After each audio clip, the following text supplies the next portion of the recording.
어떤 말씀들이 있습니다. 그 말씀들이 있는데 그 말씀대로 행동해야 된다. 어떤 말씀이 있고 그 말씀대로 행동을 해야 된다. 이렇게 하다 보면 행동주의자가 되겠죠. 행동주의자가 되고 또 어떤 과격주의자가 되고 그래서 결과적으로 공산주의 또는 사회주의가 되겠죠. 그러니까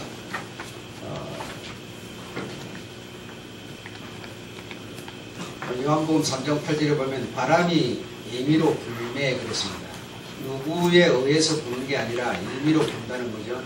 그래서 바람이 가늘게 불 때도 있고 굵게 불 때도 있고 임의로 분다는 겁니다.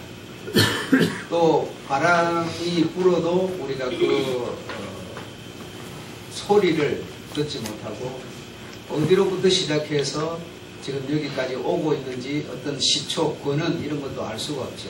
그래서 어디로 와서 어디로 가는지 알지 못한다.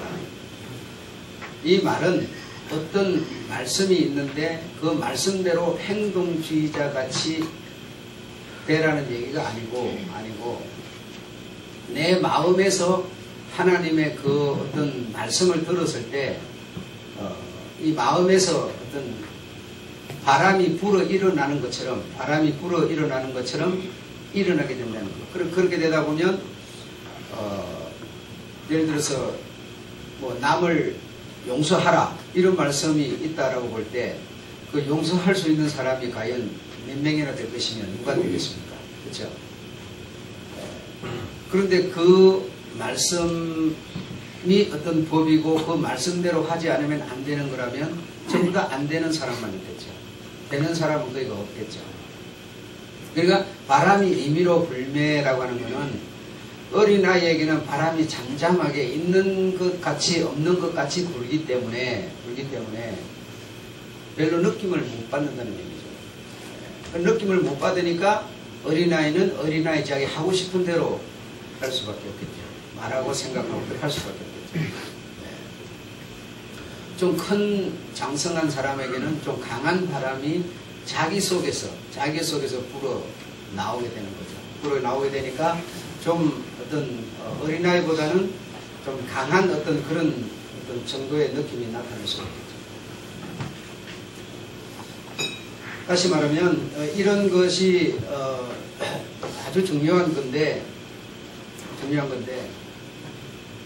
우리가 그 지경까지 이르기가 쉽지 않다라는 거예요.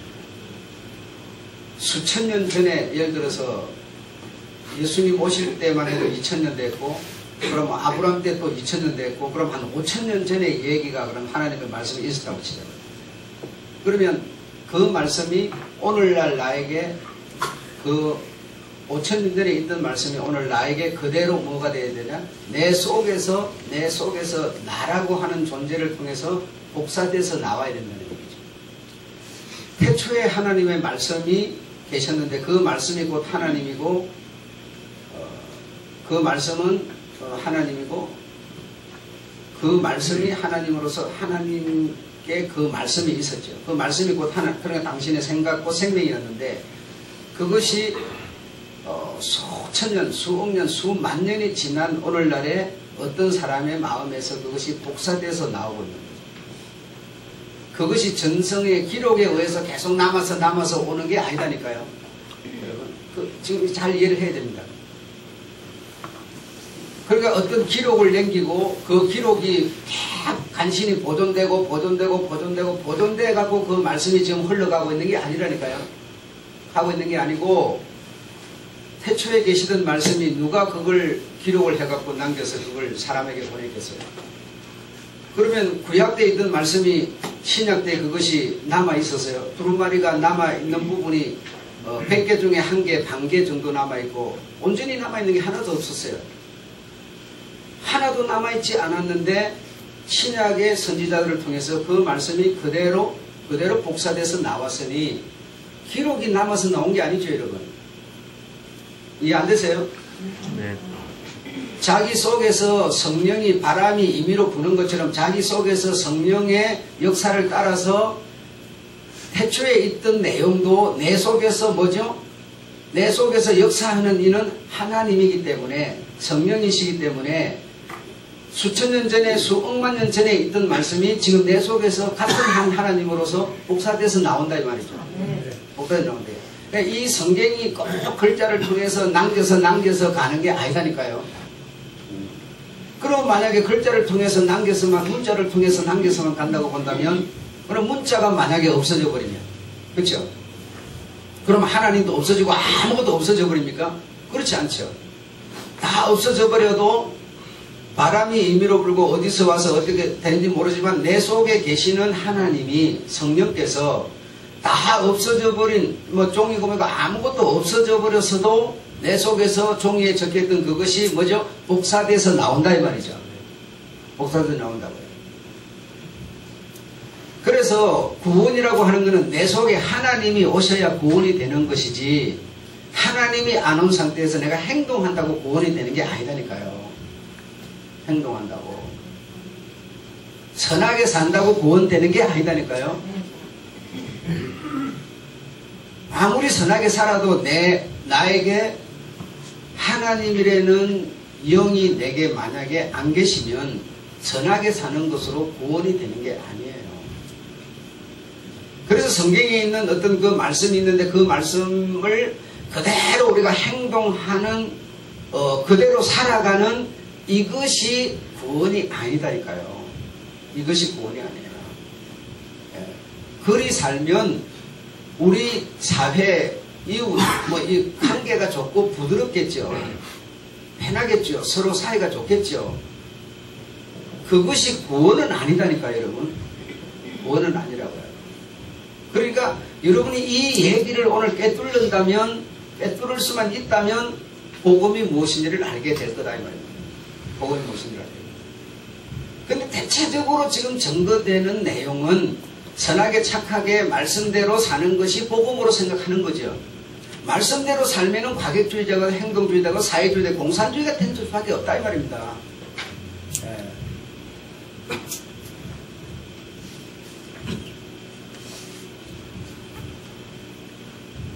예를 들어서 모세 시대 때에 하나님이 모세에게 말씀하셨어요. 말씀하셨는데, 그럼 모세는 그 들은 말씀을 볼에다가 기록을 했다고 칩시다.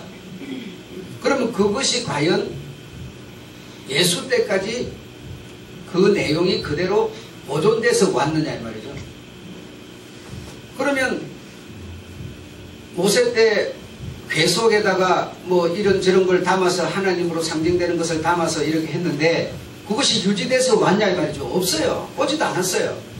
찾을 수도 없어요. 구할 수도 없어요. 그래서 뭐 예수님이 마시던 잔을 뭐 성배라 하고 예수님이 입던 옷을 성이라 해가지고 그것이 뭐 하나님이 입던 옷이다 해가지고 막 이렇게, 그럼 그것이 오늘날까지 또 왔어요? 없어요, 여러분. 없어요. 예수 때 하시던 말씀이 실제로 우리가 성경에 기록이 되어 있지만 이것이 꼭 예수 때 하시던 말씀인지 성경에 기록은 되어 있지만 그게 그거라고 정확하게 알 수도 없어요, 여러분. 알 수도 없어요. 그리고 모세 때 있었던 얘기를, 아브라함 때 있었던 얘기를 모세는 무슨 전달을 받은 게 없어요. 뭐 물로 받은 게 없다 이 말이죠. 그러나 아브라함 때 있었던 얘기를 모세 때, 모세는 뭐죠? 성령으로 아브라함 때 얘기를 자기 속에, 이 모세 자기 속에서 뭐죠? 성령으로 복사돼서 나오고 있는 거죠. 복사돼서 나오고 있는 거죠. 물로 받아서 갖고 있는 게 아니다니까요. 예수님이 오셔서 하신 말씀들이 여러분이 물로 받은 게 뭐가 있어요? 예수님이 뭐, 그래서, 천주교 같은 데서는 예수님의 그 손톱 이것도, 깎아가지고 보존하고 막 이렇게 합니다만은, 그렇게 해서 그 예수를 자꾸 느끼려고 하지만은, 우리가 예수께 대해서 물로 받은 게 아무것도 없어요. 구원에 대해서 물로 받은 게 아무것도 없어요. 성경이라고 하는 게 있지만 이게 무슨 소용이 있어요? 불에 넣으면 불에 타버리고 이게 무슨 힘을 발휘합니까? 아무 의미가 없어요, 여러분.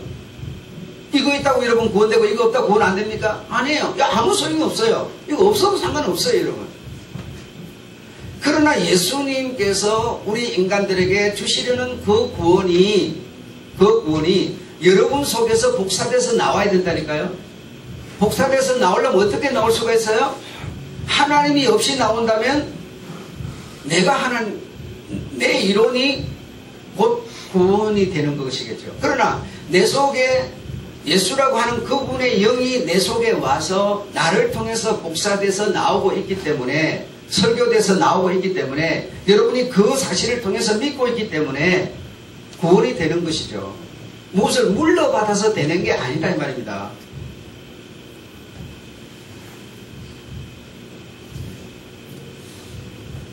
그래서 성령이 오시면 요한복음 14장 26절에 보면 보혜사 곧 아버지께서 내 이름으로 보내실 성령 그가 너에게 모든 것을 무하시고 가르치시고 기억나게 하시고 생각나게 하시리라 이랬거든요. 뭘 생각나게 해요? 이런 어떤 책이나 이런 어떤 것이 우리가 배움이 없더라도, 내가 광야에 내 혼자 나가 떨어져 있더라도, 전쟁 나가지고 내가 다 죽어버리고 내가 혼자 살아있더라도, 시험이나 환란이나 어떤 큰 낭패의 거리가 우리 앞에 오더라도 내게 생겼더라도 네가 어떻게 해야 네가 구원을 받을 수 있는 것인가를, 네가 하나님의 백성인가를 자꾸 이 내 속에 와 있는 성령께서 자꾸 생각나게 해준다는 거죠. 그러니까 복사돼서 내 속에서 복사돼서 나오는 것이라는 거죠. 그래서 모세 때 있었던 것을 바울은 자기 속에서 어디서 가서 배워와서 하는 게 아니죠. 어디 문서를 보고 하는 게 아니죠. 자기 속에서 지금 성령의 가르침을 따라서 자꾸 내놓는 거죠. 바울은요. 그뿐 아니라 바울 같은 분은 또 어떻게 했어요? 태초에 하나님의 뜻과 생각과 계획을 어디서 배워오는 게 아니고 자기 속에서 계속 내놓는 것이죠. 하나님의 의도를 밝혀내고 있었던 것이죠. 그래, 문서로 하는 게 아니라는 거죠. 구원은 그러니까 어떤 행위를 해서 문서를 갖고 있기 때문에 되는 게 아니라 여러분 속에 근본이신 그분의 영이 여러분에게 오셔야 되고, 오신 그분이 여러분을 통해서 구원이 될 수 있는 내용을 자꾸 복사해서 내는 거예요. 그래, 그걸 우리가 전해 나가는 거예요. 전해 나가는 거예요.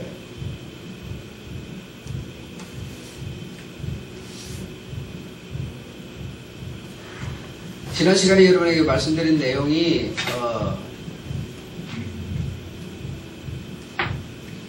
신명기 6장 4절과 고린도서 8장 6절에 하나님은 한 분이시다 그랬고, 디도서 2장 13절에 그리스도 예수는 하나님이시다 그랬어요. 그래서 이사야 6장 9절에 보면 아기가 아들이고, 마리아의 뱃속에 태어난 아기가 아들이고, 다시 한번 누구의 아들? 하나님의 아들이고, 영존하시는 아버지시고 전능하신 하나님이시고 성령이시라 그렇게 말씀하셨다 이거죠. 그러면 따로가 아니다는 겁니다. 따로 저기 있고 여기 있고가 아니라 한 분이다 이거죠. 그래서 성경이 증거하는 것은 예수는 사람이지만 아버지요 성령이요 하나님이시라는 것을 증거하고 있다 이 말입니다. 따로 계시는 게 아니다니까요. 아들이 있으니까 당연히 아버지가 있겠죠. 그러니까 아들이 있으니까 아버지가 증거되는 거니까 아들이 있고 아버지가 당연히 있고, 우리 인간은 그렇게 생각할 수밖에 없지요. 그러나 그 예수라고 하는 그 아기에게 하나님이 뭐죠? 그 사람인 예수에게 와 계신 거라니까요. 와 계신 거예요. 하나님보다 따로 계신 게 아니라니까요. 따로 계신 게 아니라고. 두 번째로 사벨리우스의 양태론을 말하는 오늘날 그 대체적인 다 기독교인들이 따르고 있는 양태론은 하나님은 한 분이지만 하나님이 둘 셋 있지는 않지만 신약과 구약과 그리고 오늘날의 하나님은 위치를 바꾸어가면서 하나님은 계신다. 그래서 구약에는 여호와로, 신약에는 예수로, 십자가 이후에는 성령으로 계신다. 이렇게 말을 했다 이 말입니다. 이렇게 말을 했어요. 그래, 이것이 우리 사람이 이해하기는 편한 아주 좀 쉬운 그런 지식입니다. 그래서 이제 그것을 설명을 더 쉽게 하기 위해서 태양은 하나지만 태양에는 열이 있고 빛이 있는 것처럼 이렇게, 그러니까 태양은 하나지만 하나님은 하나지만 하나님에게 예수라고 하는 열이 있고 성령이라고 하는 빛이 있다 이 말이에요. 빛이 있다 이 말이에요.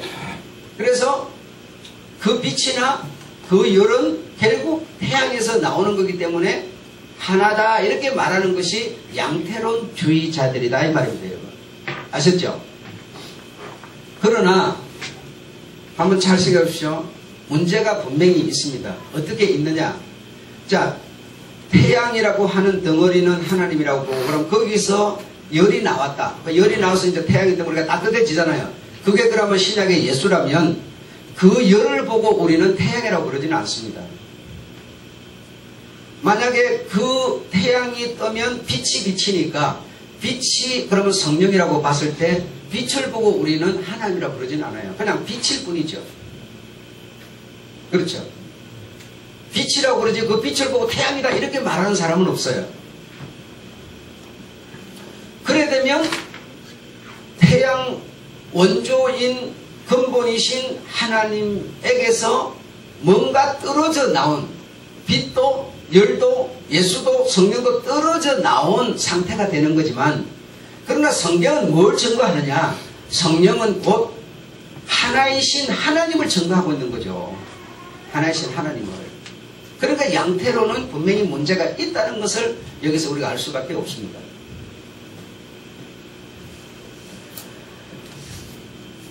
자, 그 다음에 아리우스는 하나님은 유일하시다. 하나님은 한 분이시다.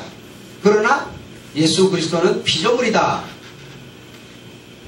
지금 맨 1번에서 뭐라고 그래서 예수 그리스도 그는 사람이지만 아기는 아들이요 아버지요 곧 영존하시는 성령이라. 그 아기지만 사람이지만 그는 곧 하나님임을 지금 성경은 증거하는 거다 이 말이죠. 이게 여러분이 오늘 딱 내 것이 돼야만 결국은 결론적으로 가서 우리가 성공을 할 수가 있습니다. 이것이 안 돼버리면 양태론이나 아리우스가 말하는 어떤 수준의 지식을 가지고 신앙을 하게 되면 나는 구원을 받을 수가 없습니다. 구원으로 들어가는 길이 막혀버려요. 그거 뭐 별로 중요한 거 아닌 것 같은데 절대로 중요한 게 아니고 중요한 겁니다. 중요한 겁니다. 네. 그 다음에 아타나시우스는 아버지와 아들과 성령이 각 위로 계시니 그러면서 삼위일체를 말합니다. 그러나 위가 하나 둘 셋으로 말하기 때문에 하나님은 사실은 셋이 되어버리는 겁니다. 셋이 되어버리는 겁니다. 자, 그러니까 이 3번 4번도 문제가 있다. 뭐 이거 뭐 너무나 문제가 심각하게 있는 거죠. 자, 부활하신 예수는 곧 아버지, 부활하신 예수는 아버지 우편, 어떤 지리적인 위치적인 우편이 아니라 상태라고 그랬죠. 부활하신 예수는 아버지의 우편 장소가 아닌 상태로, 그죠? 그래서 아시겠죠? 예수가 부활하셔서 어디로 가셨느냐? 어디 계시느냐? 하나님 아버지의 상태로 돌아가셨다고 그랬어요. 그러면 아버지와 부활하신 예수는 하나입니까? 둘입니까? 하나입니다. 예, 하나입니다. 절대로 둘이 아닙니다. 그리고 아버지 상태로 가신 그분은 내가 가서 너희에게로 다시 오리니 그랬어요. 오리니 너희가 나를 볼 것이요 그랬죠. 그가 가셔서 다시 오셨는데 어떻게 오셨어요? 사람의 모습을 하고 온 것이 아니라 성령으로 오셨죠. 성령으로 오셔서 어디에 보좌를 삼고 계신다고 그래서요?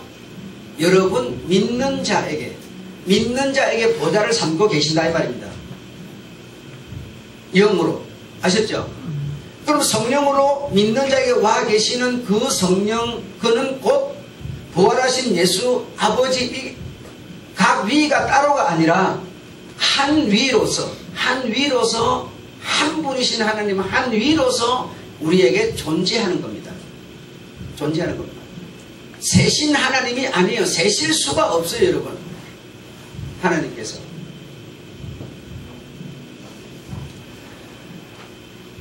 그러니까 믿는 자에게 자정하시고 계시는데 믿는 자의 어떤 단체, 믿는 자의 단체 그러면 이 교회 지붕 아래에 있다는 것이 아니라 믿는 자들의 그 단체, 믿는 자에게 하나님은 계시는데, 그러면 전능하신 하나님이 믿는 자에게 계시면 전능하신 하나님 하고 싶은 대로 하면 될 거 아니에요. 하면 될 거 아니에요. 그러나 그러실 수가 없어요. 만약에 나라고 이 목사라고 하는 수준이 우리가 세상 논리와 이론으로 판단했을 때 10살짜리밖에 안 된다. 10살짜리밖에 안 되는 나에게 하나님이 지금 와 계시는데, 전능하신 하나님 와 계시는데, 전능한 대로 만약에 하나님이 부려버린다면 나를 어떻게 되겠어요? 부려버릴 수 없지만, 그분이 내 마음의 감각을 불러일으킨다고 해서 내가 따라 할 리도 없겠지만 말이죠. 10살짜리에게 전능하신 하나님을 나타내버린다고 해서 그걸 누가 의미가 있겠어요? 아무런 의미가 없습니다. 그래, 믿는 자를 통해서 하나님은 일을 하시고 역사를 하시는데 믿는 자의 정도라고 하는 것은 전부가 다 다릅니다. 전부가 다릅니다. 그래서 믿는 자의 정도를 따라서, 믿는 자의 크기를 따라서, 믿음의 크기를 따라서 하나님은 여러분과 함께 작용하고 계실 뿐이에요. 전능하시다고 해서 사람의 믿는 자의 보좌에 자정하셔가지고 그분이 뭐 이렇게 하고 싶은데 팍 저렇게 하게 만들고, 이렇게 하고 싶은데 또 팍 저렇게 하게 만들고, 일이 안 한다니까요. 그리 안 해야 만약에 그분이 신사지, 10살짜리에게 만약에 50살짜리 수준으로 하나님이 만약에 해버린다면 하나님처럼 신사는 없어요. 완전히 온 세상은 엉망진창이 되고 말아요. 진창이 되고 말아요. 이해 안 되십니까? 그리고 하나님과 우리와의 관계를 이 조합되도록 하기 위해서, 성립되도록 하는 방법은 하나님과 내가 사랑이라고 하는 그 라인을 통해서만이 관계를 맺게 돼 있는데, 사랑을 하려면 절대적으로 강제로 움직여져서는 사랑이 성립이 되지를 않아요. 반드시 내가 선택을 해야 되고, 내가 가진 자유로서 나는 그 어떤 것보다도 하나님을 따르겠다라고 하는, 하나님을 믿겠다, 그를 위해서 살겠다라고 하는 이 사랑을 내가 내 의지로서 선택으로서 내놔야 되는 것이, 그래야 사랑이라고 하는 것으로 하나님과 내가 관계가 맺어질 수 있는 것이지, 만약에 나는 그런저런 어떤 선택도 결론도 없는데 그분이 전능하셔갖고 내게 임했다고 해서 내 마음대로 해갖고는 근본적인 사랑이 성립이 안 돼버려요.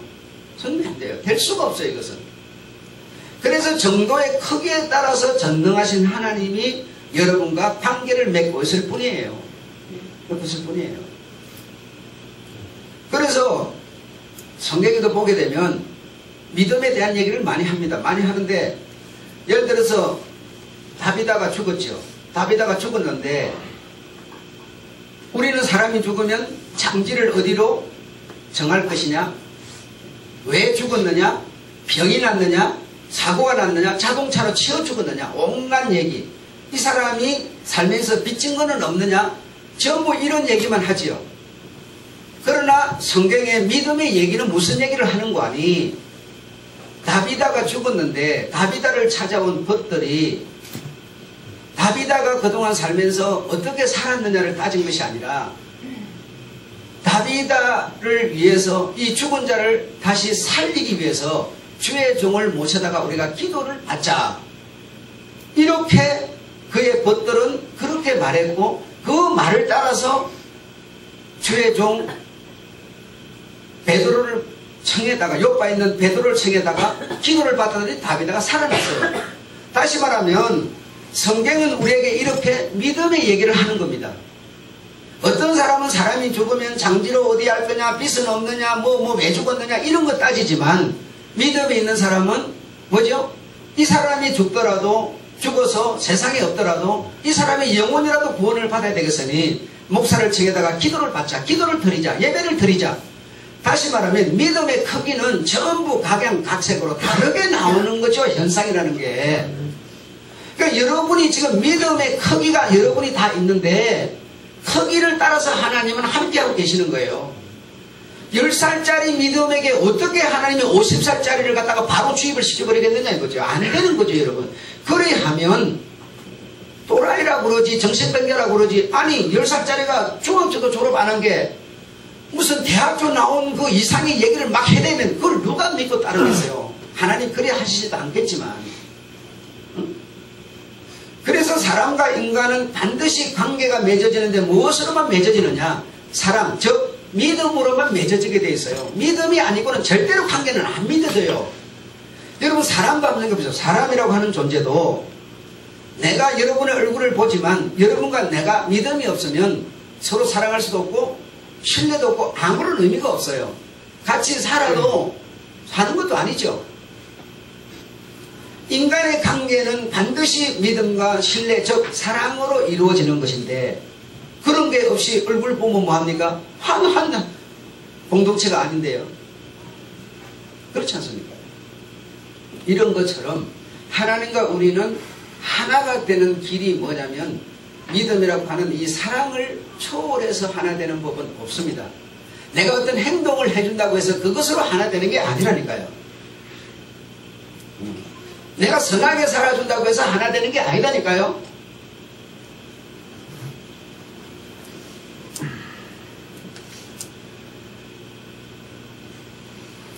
그래서 성경에 기록되어 있기도 하고 우리 사람이 살아가면서 살아가는 이런 사회 속에서 법이 있습니다. 윤리가 있고 도덕이 있고 어떤 시민이면 시민법이 있고 다 이런 게 있는데 이런 것을 잘 지키면 선한 사람이 되죠. 선한 사람이 되는데 이런 사람을 보고 우리는 요식한 말로 뭐라고 그러는 거니? 종교인이라고 말하는 거예요. 종교인. 그래서 종교인은 무슨 구원을 받고 복음을 가졌기 때문에 종교인이 아니고 내가 어떤 이 선한 행위를 하면서 살아가는 그런 사람들이죠. 종교인은 될 수 있지만 성경이 말하는 하나님의 아들이라고 하는 하나님의 자녀가 되는 것은 아니라는 겁니다. 아니라는 겁니다. 그래서 여러분이 이제 극동방송이나 기독교 방송이나 뭐 어떤 목사가 설교를 한거나 이렇게 여러분이 들을 수가 있는데 들으면서 복음을 여러분이 느낄 수가 있으셔야 돼요. 복음을 여러분이 들을 수가 있으셔야 돼요. 그런데 80에서 90%의 사람들은 선한 얘기, 선하게 살아가는 얘기, 선하게 살아가는 방법 이런 얘기에 귀가 가는 겁니다. 복음을 듣는 게 아니에요. 복음을 듣는 게 아니에요. 그래서 어떤 선한 사람이 되려면 이렇게 해야 되는데 내가 이리 하지 못한 것 때문에 막 안타까워하는 거예요. 괴로워하는 거예요. 그게 지금 복음인 줄 알아요. 다시 말해 종교인이 될 뿐이죠. 선한 사람이 된다고 해서 하나님의 아들이 되는 것은 아니에요. 선한 사마리아인. 예를 들어서 여리고로 내려가는 사람이 강도를 만났는데 어떤 사람이 사마리아 사람이 그 사람을 갖다 자기 돈을 들여가지고 치료도 해주고 뭐 이렇게 도와줬어요. 그래서 선한 사마리아인이라고 그러죠. 그 선한 사마리아인, 그 사람을 불쌍한 사람을 보고 도와줬으니까 선한 사람이지만 그 사람이 하나님의 아들은 아니죠. 아들은 아니죠.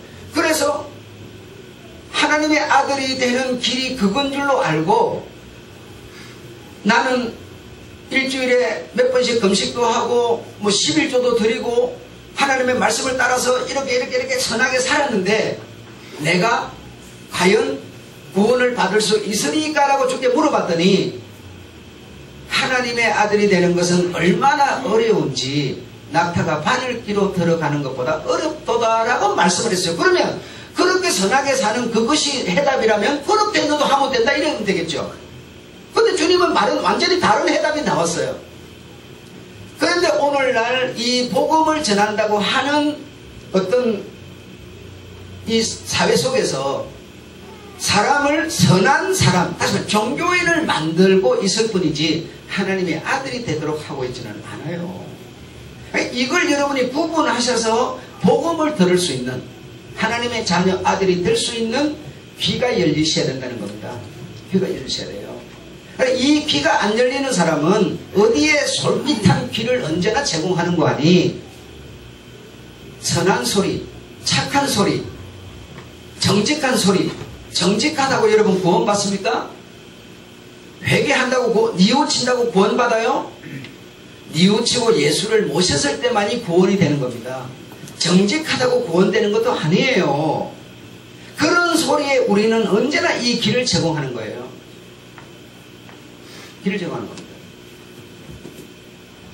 성경에 보게 되면 여러분, 정직이라고 하는 것도 다 자기 편에서의 정직이죠. 어떤 큰 공의로운 입장에서 정직은 아니에요. 하나님께서 그러면 히브리 민족을 딱 선택하시더니 가나안을 들어가도록 진군을 시키는데, 그러면 그게 여러분 정직한 겁니까? 그거 다 미리 가서 살고 있는 사람이 있었는데 그거 그냥 하나님의 그 큰 칩을 갖고 막 뒤를 눌러가면서 막 바다를 쪼개고 막 강을 쪼개고 막 이 난리를 쳐가면서 그걸 밀고 들어가는 게 정직한 거예요, 여러분? 그걸 누가 정직하다고 말할 수 있습니까? 독재자 중에 그런 독재자가 없으시죠. 그래서 현실주의자들은 지금까지도 왜 너희가 그렇게 진격해 들어와서 우리 땅을 뺏었느냐고 지금까지 전쟁이 끝이 없는 거 아닙니까, 여러분? 그러면 그 상황에서 복음은 무엇인가를 여러분이 들을 기가 있으셔야 되죠. 기가 있으셔야죠.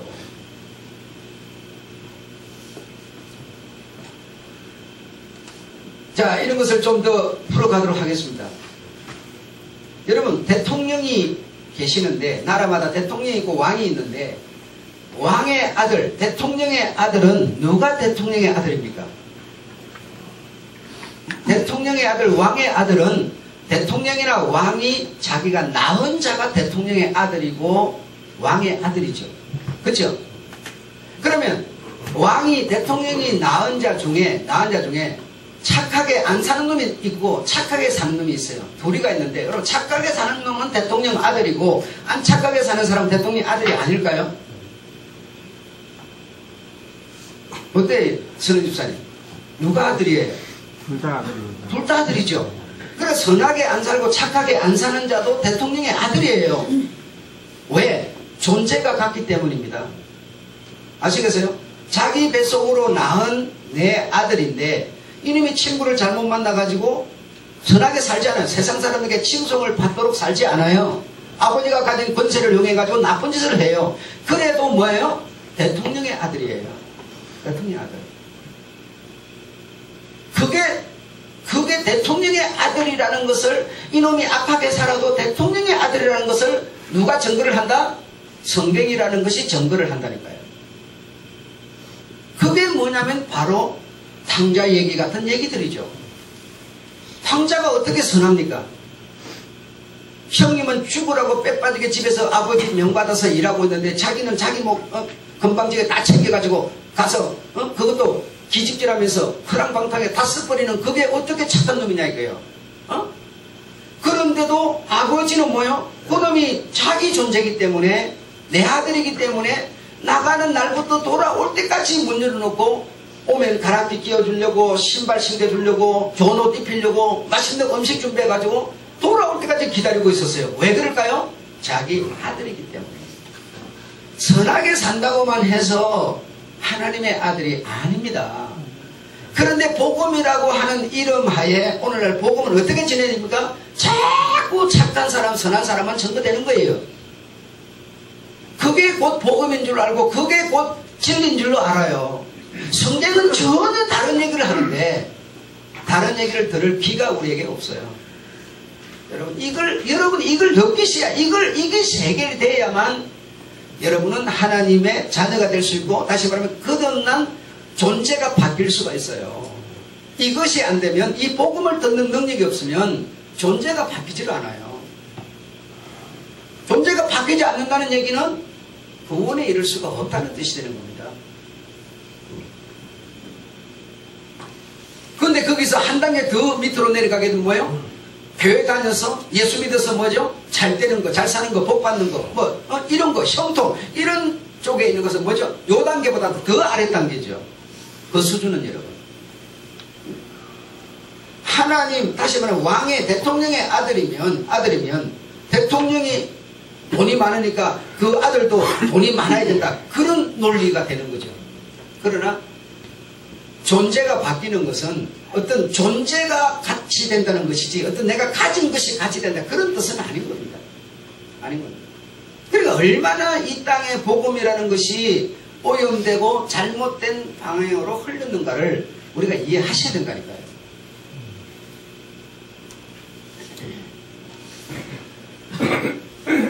한번 따라하겠습니다. 기독교란 나의 존재가 바뀌는 것이다. 나의 존재가 바뀌는 것이다. 자, 그러면 여러분, 자, 이제 해답을 여기서 이제 드리고 오늘 마치게 될 텐데, 나의 존재가 바뀌어야 기독교인이 되는 거고, 하나님의 아들이 되는 거고, 하나님의 자녀가 되는 거고, 거듭나는 거고, 존재가 바뀌어야 하나님이 나에게 내가 하나님과 하나가 되는 건데, 존재가 어떻게 바뀔 수가 있을까요?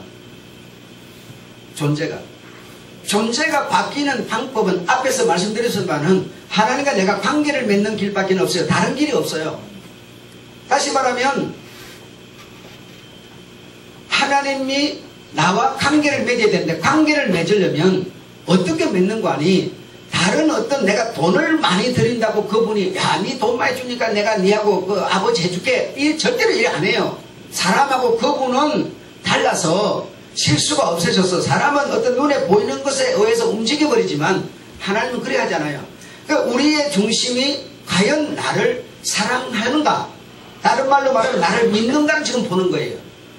그래서 그것이 하나님 눈에 정확하게 보여야 관계, 즉 이것이 관계를 맺어지는 거예요. 관계를.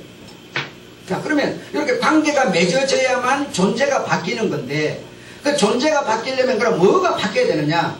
뭐가 바뀌어야 되느냐? 첫 것이 배해져야 돼요. 첫 것이. 첫사람 아담으로부터 유전되어서 내려온 내 존재가 뭐죠? 배해져야 돼요. 이것이 죽어버려야 돼요. 이거는 아담으로부터 물려받은 이 육체, 아담으로부터 물려받은 이 피, 이거는 죄의 피며 죄의 몸이에요. 이해하시겠습니까?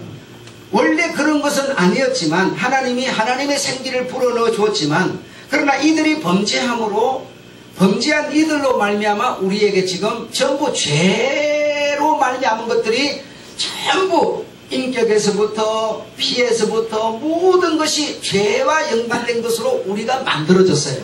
그러니까 이것이 뭐가 돼야 된다고요? 배해져 버려야 돼요. 죽어버려야 돼요. 이것이 원래 내 첫 것이 안 죽어버리고 존재가 바뀌는 법은 없어요. 자, 그리고 나서 이 첫 것이 배해지고 죽어버리고 나서 둘째 것, 마지막 아담이라고 하는 둘째 것, 즉 예수 그리스도라고 하는 그 존재, 그 피로 우리가 바꿔져야 돼요. 실제로 이거는요, 법적으로 완전히 바꿔져야만 존재가 바뀌는 거예요. 그렇지 않고는 존재가 바뀌지 않으면 하나님과 관계가 연결이 안 되는 거예요. 선하게 산다고 되는 게 아니다니까 여러분. 그래서 선하게 살지 말라는 얘기가 아니에요. 선하게 살고 안 살고는 여러분이 존재가 바뀌면 자연히 이거는 열매로 나오는 겁니다. 열매로 나오는 거지 열매를 위해서가 아니에요. 내 존재가 예수 그리스도의 존재로 바뀌면 절대로 사람의 논리로는 원수를 사랑할 수 없지만 예수 그리스도의 존재로 바뀌면 원수를 사랑할 수 있는 마음이 생겨요. 그 열매가 나오는 겁니다. 이해하시겠죠? 네. 성령의 열매, 사랑과 이런 게 있는데 이것이 성령이 아니고 사랑과 희락과 화평과 웃는 게 기뻐하는 거, 즐거워하는 거, 기도해 주는 거 이게 성령이 아니고 성령이 계심으로 열매로 나온다니까요. 그런데 우리는 열매를 자꾸 성령인 줄 알아요. 이해하시겠죠? 네. 자, 그래서 존재가 바뀌어야 되는데 바뀌려면 첫째 것이 배하고 죽고 아담의 피가 다시 말하면 완전히 죽고 둘째 아담인 이 예수 피로 우리가 바꿔져야 됩니다. 바꿔져야 됩니다. 그렇지 않으면 존재가 바뀔 수는 없어요. 근데 이 피가 죽고 이 피로 내가 가득 채우는 이것을 어떻게 채우느냐? 믿음으로만 가능해요. 다른 길이 없어요. 이 물리적인 피를 다 뽑아내버리고 무슨 예수 피가 어디 있다고 예수 피를 갖다 주입시킬 수도 없어요. 무엇으로만 가능하냐? 믿음으로만 가능해요. 믿음으로만 이 존재가 바뀌는데, 그럼 어떤 믿음으로만 바뀌느냐? 로마서 6장 6절에 보게 되면 죄의 몸이 멸했다는 겁니다. 다시 말하면 예수 그리스도께서 십자가에서 죽으신 것은 뭘 했다는 거예요? 죄의 몸을 멸해버렸다니까요. 죄의 몸을 다 멸해버렸어요. 그래 이제는 우리는 죄의 몸이 아니에요. 죄의 몸이 아니고 죄의 몸을 멸해버렸어요. 그럼 죄의 몸을 멸했고 죄의 몸이 아니니까 세상을 살아가면서 죄를 안 짓는다는 얘기냐? 그 뜻이 아니에요. 다시 말하면 죄의 몸이 내가 멸해졌기 때문에 내가 세상을 살아가면서 이제는 죄와는 전혀 상관없이 사는 자라는 뜻이 아니라, 죄의 몸을 멸하고 아담으로부터 받은 그 몸을 예수 십자가에 못 박을 때 나는 같이 박혀버렸고, 이제는 내가 사는 것은 그분이 나와 내가 그분으로 그분이 내 안에 산다는 사실을 뭐죠? 믿는 거예요. 믿는 거. 어려운 것 같지만 또 어렵지도 않아요. 또 쉬운 것 같지만 이것처럼 또 어려운 게 없어요. 믿는다는 게 여러분 절대로 쉬운 게 아니에요. 그러니까 우리는 할 게 뭐냐? 예수가 십자가에 못 박히실 때 내 죄의 몸, 다시 말하면 죄의 피를 가지고 죽여버렸다. 그 사실을 내가 믿는 겁니다. 다른 거 없습니다, 여러분. 그러면 뭐죠? 내가 예수로 사는 거고 예수가 나에게 사는 겁니다. 예수가 나에게 사면 나는 누구 피로 사는 거예요? 예수 피로 사는 겁니다.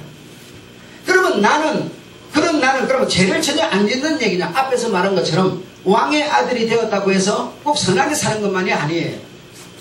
대통령의 아들이어도 때로는 선하게 살지 못할 때도 있어요. 이런 것처럼 내가 예수 피로 존재가 바뀌어졌다 하더라도 세상을 살아가면서 욕심이 없겠습니까? 인간적인 생각이 없겠습니까? 존재가 바뀌었다고 해서 그냥 오직 하늘 생각만 하고 살겠습니까? 그러면 세상에서 못 살죠. 그냥 칼 깎고 끊고 얼른 하늘나라 가버려야죠. 다시 말하면 죄의 몸을 멸했다고 해서 죄와는 전혀 상관이 없이 산다, 그런 뜻은 아니라는 겁니다.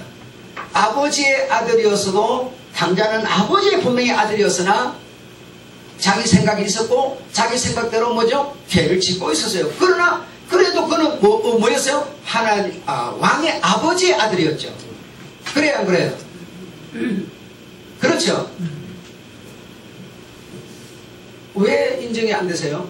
성경을 안 읽어서 내가 성경에 없는 얘기를 하고 있는 것 같아서 그렇습니까? 그가 아버지의 아들이기 때문에 죄를 범해서도 역시 아버지의 아들이었다니까요. 그래서 아버지는 그를 받아주고 있었어요. 이런 것처럼 우리가 세상에 나가서 이제는 살면서 죄의 몸을 멸해버리고 둘째 아담 예수의 몸으로 예수의 피로 우리가 존재가 바뀌어졌다고 해서 세상을 살면서 죄를 안 짓고 산다는 뜻이 아니라, 죄를 비록 살고 짓고는 산다 하더라도 내가 믿는 자라면 어떻게 믿어야 된다는 겁니까? 내가 어떻게 믿어야 믿는 자가 되는 거예요? 나는 존재가 바뀐 하나님의 아들이다. 이걸 실제로 못 믿으면 뭐예요? 존재가 안 바뀐 거라니까요. 이걸 실제로 여러분이 못 믿으면, 죄를 안 짓고 아무 죄가 없이만 살아야 내가 존재를 바뀌었다고 생각하면 여러분이 전혀 죄 없이 살지 못하는 이상 여러분은 존재는 안 바뀌는 겁니다. 그냥 죄 아래 그대로 있는 겁니다. 그러나 내가 아버지 말 안 듣고 허랑방탕하여 재산 다 챙겨나가서 다 써버리고 빈털터리 거지가 됐다 손 치더라도 나는 내 아버지 집에는 먹을 것이 많은데, 뭐죠? 아들은 역시 아버지라고 고백하고 있는데, 이게 뭐냐면 존재가 같다는 얘기예요. 마찬가지로 우리가 존재가 바뀌어서 하나님의 자녀가 되었어요. 그래서 세상 이제 예수 피로 예수가 내 안에 내가 예수를 믿는 믿음 안에 예수, 갈라디아 2장 20절 말씀대로 그래 사는데, 세상에 나가 살다 보니까 이놈께 죄를 멀리할 수가 없어요. 자꾸만 내게 속삭여 들어오고 있는 거죠.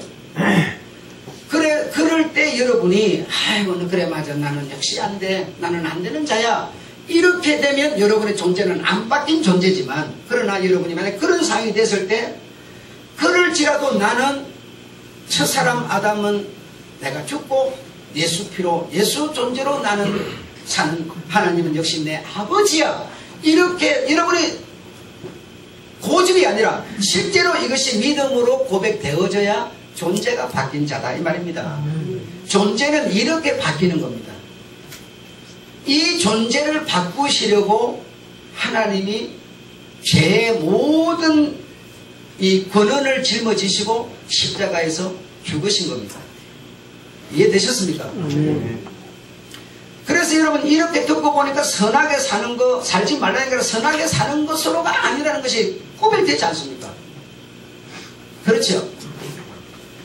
그래서 바울이 이런 복음을 고백하면서 말하면서 더 구체적으로 결론을 지어주는 것이 무엇이었습니까?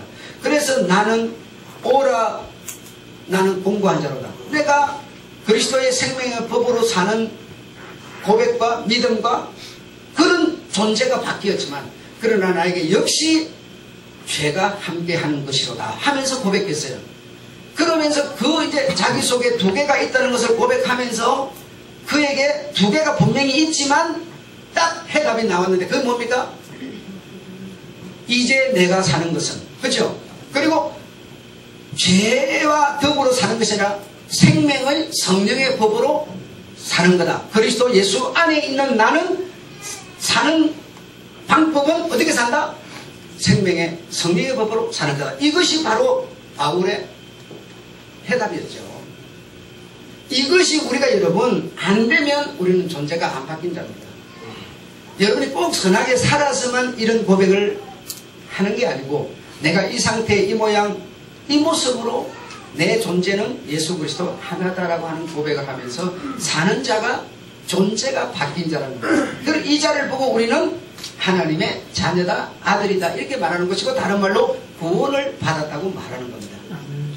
그래서 이 모든 것은 내게 존재, 다시 말하면 이분의 존재가 내게 와야만 이 고백이 되는 것이고, 이 고백을 하는 것이니 그분이 내게 믿음이라고 하는 여기에 자정하셔서 보좌를 삼으시고 여러분에게 그분은 영으로 사시는 거죠. 계시는 거죠.